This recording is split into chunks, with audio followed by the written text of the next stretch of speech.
अरे कथी के रे नैया हो दीनानाथ कथी करुआन। अरे कथी के रे नैया हो दीनानाथ कथी करुआन। अरे कथी एला दनिया हो दीनानाथ नैया चलल जाय। अरे कथी एला दनिया हो दीनानाथ नैया चलल जाय। अरे कथी के रे नैया हो छठी मैया कथी करुआन। अरे कथी के रा नैया हो छठी मैया कथी करुआन। अरे कथी एला दनिया हो छठी मैया नैया चलल जाय।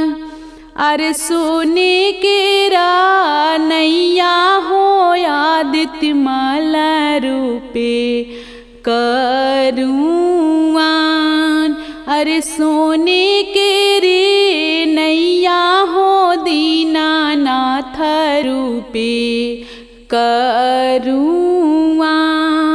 अरे सोने के रा नैया हो छठी मैया रूपे करुआन।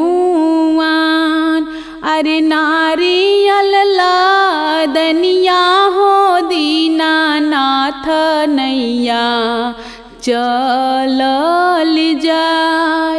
अरे केला वाला दनिया हो दीनानाथ नैया चलल जाय।